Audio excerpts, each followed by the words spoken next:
ลองเป็นอายดูสิหูว่าบอกเป็นจังได้ยังบ่ได้ทันเตรียมหัวใจเพื่อเอาไว้ฟังคำบอกลาลองเป็นอายดู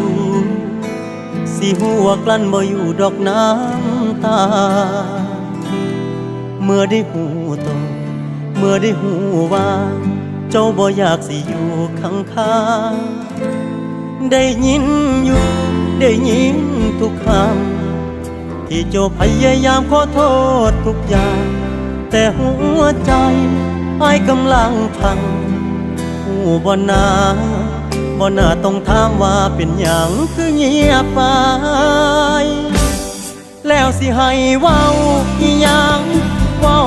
อีหยังเฮ็ดได้แค่เป็นผู้ฟังที่ดีฮักเจ้าเพียงใดยิ่งย้ำความจริงว่าตอนนี้ข้างในใจเจ้าบ่มีเหลืออายแล้วสิให้เว้าอีหยังเพื่ออีหยังเมื่อมันบ่เฮ็ดให้เจ้าเปลี่ยนใจอ้ายเข้าใจพอแต่เจ้านั้นบ่เข้าใจอ้ายแห่งเว้าอ้ายก็แห่งเจ็บหลายอ้ายเว้าบ่ได้ดอกนาง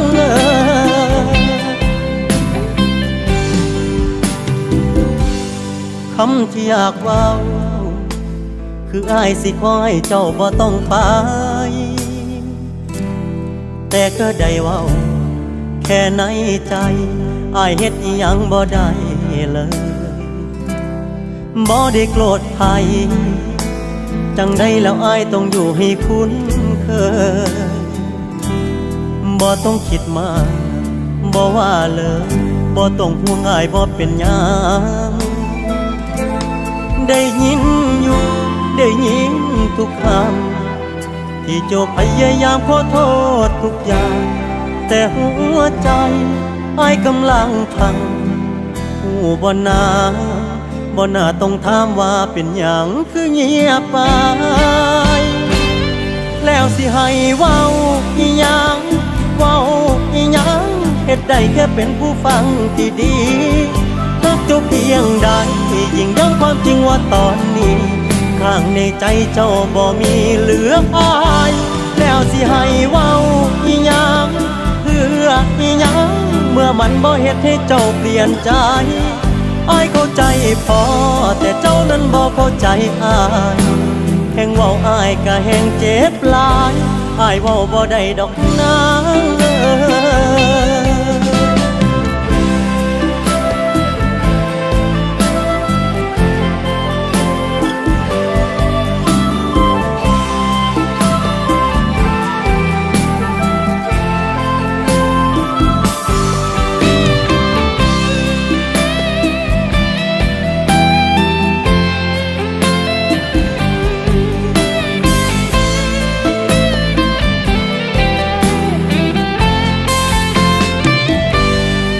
สิให้เว้า